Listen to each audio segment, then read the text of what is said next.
Salam,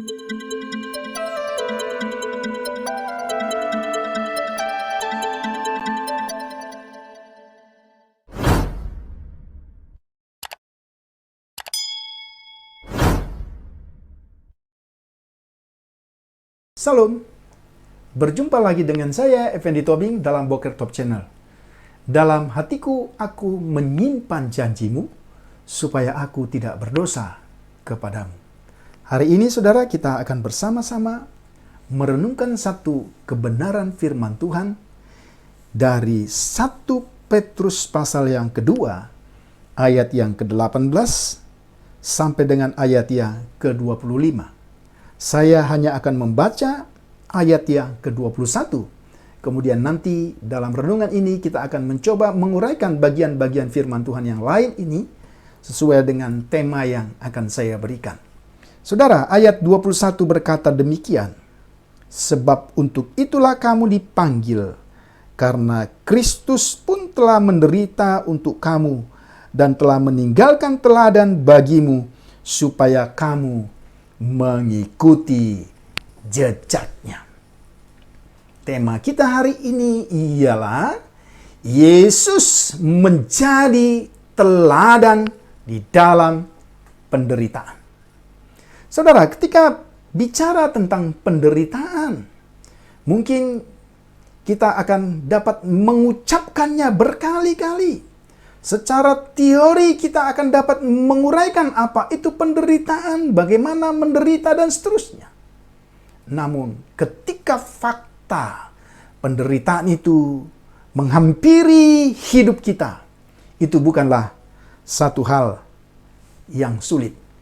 Pertanyaan-pertanyaan tentang mengapa orang percaya harus menderita bukanlah pertanyaan sesaat yang hanya terjadi pada hari ini. Misalnya, ketika kita membaca di dalam Yeremia pasal 12 ayat 1. Di sana Yeremia berkata, mengapa justru orang fasik berhasil? Ya, itu kita bisa lihat. Mengapa semua orang yang tidak beriman hidupnya tenang?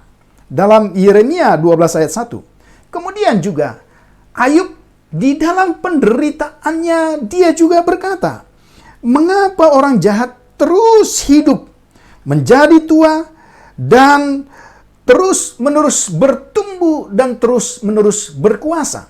Itu dalam Ayub 12 ayat 7.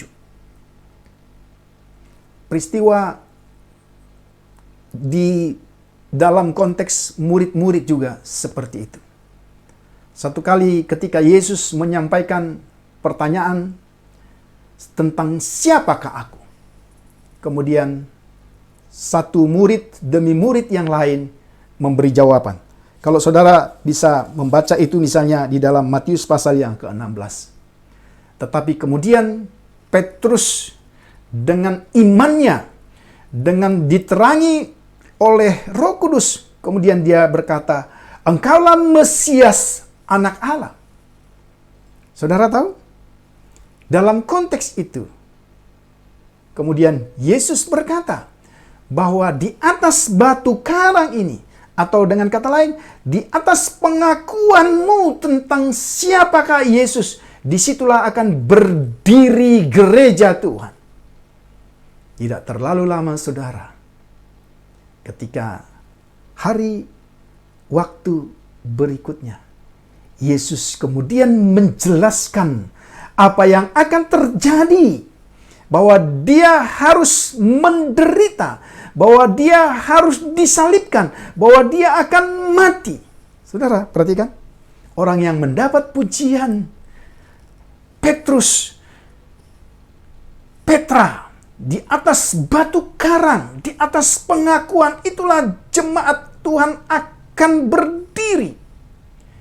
Kemudian secara drastis tidak dapat memahami bahwa Yesus harus menderita.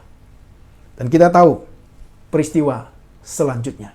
Ini beberapa contoh bahwa ketika kita bicara tentang penderitaan, tidak segampang atau tidak semudah kita membalik telapak tangan. Namun hari ini kita ingin belajar sesuai dengan tema bahwa Yesus menjadi teladan di dalam penderitaan. Pertanyaan, mengapa? Maka ketika kita melihat konteks firman Tuhan, mulai dari pasal 1 sampai dengan pasal-pasal berikutnya, khususnya dengan perikop yang telah kita baca tadi, maka kita menemukan jawabannya.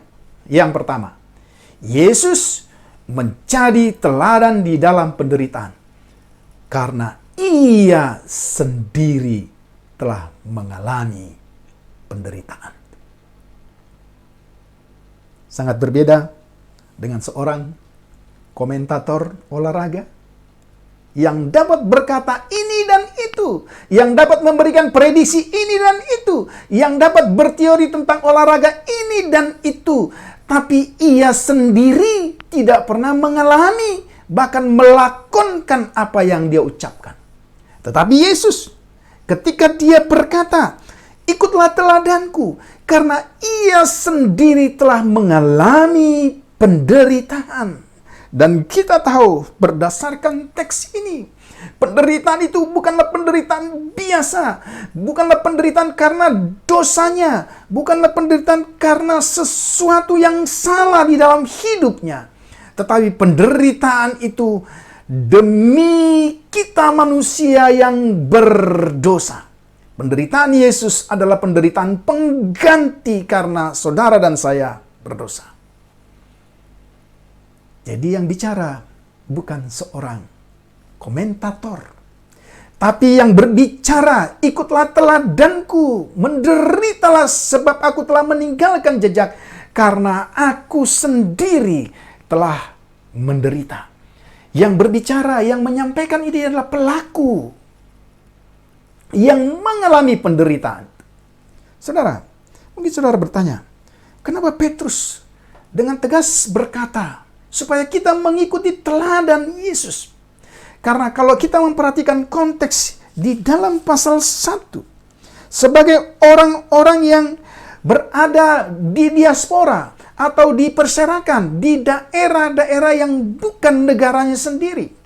Bangsa Israel pada waktu itu menjadi bangsa yang minoritas, menjadi bangsa yang tidak memiliki kedudukan dan identitas yang jelas. Mereka adalah bangsa jajahan. Mereka adalah orang-orang yang mendapat perlakuan-perlakuan ketidakadilan. Maka kalau saudara perhatikan, ayat 18, dimulai dengan kata, hai kamu hamba-hamba, tunduklah dengan penuh ketakutan kepada Tuhanmu, bukan saja kepada yang baik dan peramah, tetapi juga kepada yang bengis. Ini hanya salah satu yang mengindikasikan bahwa kondisi umat Tuhan pada waktu itu juga berada dalam satu situasi yang betul-betul mengalami penderitaan. Maka Petrus dalam ilham Roh Kudus memberi nasihat. Bagaimana seharusnya ketika kita mengalami penderitaan? Bukan seperti seorang komentator yang tidak mengalami, tapi bisa berkata-kata, bisa berteori, bisa memprediksi tentang sesuatu yang tidak pernah dialami. Yang kedua, mengapa kita menjadikan Yesus sebagai teladan dalam penderitaan? Karena ia sendiri bukan saja mengalami penderitaan karena dosa saudara dan saya, tapi ia sendiri telah menang terhadap penderitaan itu. Saudara, bukankah kita seringkali kalah? Bukankah ketika kita melakukan hal yang benar, kita bekerja dengan baik, kita berlaku jujur, kita berlaku adil, tetapi mungkin kita bisa menerima sesuatu yang terbalik dari apa yang kita harapkan. Kita justru tidak mengalami keadilan, kita justru mendapat gosip yang mungkin tuduhan, mungkin fitnah. Atau juga mungkin bahkan kita mengalami tindakan-tindakan yang sesungguhnya tidak kita harapkan. Pertanyaannya, bagaimana sikap kita? Kalau kita memperhatikan 1-2 ayat yang terdapat di dalam konteks perikop kita Misalnya di ayat yang ke-22 dikatakan, ia tidak berbuat dosa dan tipu tidak ada dalam mulutnya. Artinya apa? Yesus tetap di dalam kebenaran meskipun dia mengalami penderitaan. Seringkali ini sulit kita pahami, saudara. Ketika kita mendapat perlakuan hal-hal yang sesungguhnya tidak semestinya, bukankah seringkali kita ingin membalas kejahatan dengan kejahatan? Mungkin belum tercetus dalam tindakan kita, tapi mungkin itu sudah terekam, bahkan sudah ada di dalam hati kita. Mungkin kita bisa mengutukinya. Orang-orang yang melakukan perbuatan-perbuatan yang tidak seharusnya kita terima. Tapi hari ini kita belajar, saudara. Kita harus menang di dalam penderitaan itu. Pertanyaan yang harus kita jawab. Apa penderitaan yang kita alami hari ini? Apakah penderitaan itu dapat kita katakan sebagai kasih karunia? Sebagaimana ayat 19. Sebagai kasih karunia artinya kita menderita bukan karena dosa kita, tapi kita menderita karena itu kita hidup di dalam kebenaran dan itu adalah kasih karunia. Atau kita sedang menderita dan kita menemukan akar penderitaan itu adalah karena dosa kita. Namun hari ini mari kita lihat bagian yang kedua itu. Sikap kita. Mari kita meneladani Yesus. Kita harus menang terhadap penderitaan itu.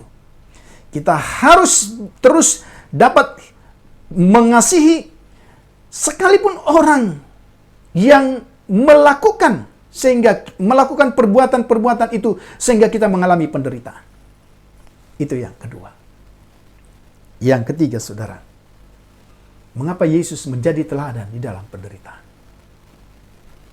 Karena Yesus sendiri lah yang memelihara kita ketika kita mengalami penderitaan. Apapun yang saudara alami hari ini, bukan saudara saja yang menderita. Namun pastikan, kalau saudara hari ini menderita karena kasih karunia, dapat saya pastikan bahwa saudara tidak menderita sendiri. Tapi dikatakan ada pemelihara, ada gembala dan pemelihara jiwa kita ketika kita mengalami penderitaan. Namun tentu saya tidak meniadakan. Bisa jadi hari ini kita mengalami penderitaan karena dosa kita. Dan kita tahu apa yang harus kita buat. Tentu kita harus berbalik, kita harus bertobat, kita harus mau dikoreksi oleh bagian firman Tuhan ini. Dan satu hal sebagai penutup dari bagian firman Tuhan ini. Ada hal yang luar biasa, saudara. Kalau kita membaca di dalam Filipi pasal yang pertama, ya, ayat yang ke-29. Setelah kita melihat ada 3 hal yang harus kita teladani di dalam diri Yesus Kristus. Yaitu, dia telah menderita. Kemudian yang kedua, dia sudah menang dalam penderitaan itu. Yang ketiga, dialah pemelihara hidup kita di dalam penderitaan yang kita alami sekarang. Sebagai kesimpulan, saudara, ayat 29 dari Filipi pasal 1.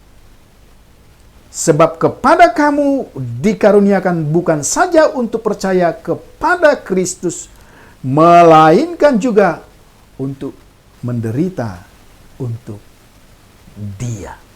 Dengan kata lain, saya ingin katakan, kita tidak saja dikaruniai untuk percaya kepadanya, mempercayakan diri kepadanya, tetapi kepada kita juga dikaruniakan Ya, dikatakan dikaruniakan juga untuk menderita bagi Dia. Biarlah kebenaran firman Tuhan hari ini kiranya boleh menopang kita, saudara-saudara. Apapun keadaan, apapun penderitaan yang kita alami, percayalah Tuhan Yesus Kristus bersama-sama dengan kita. Salam.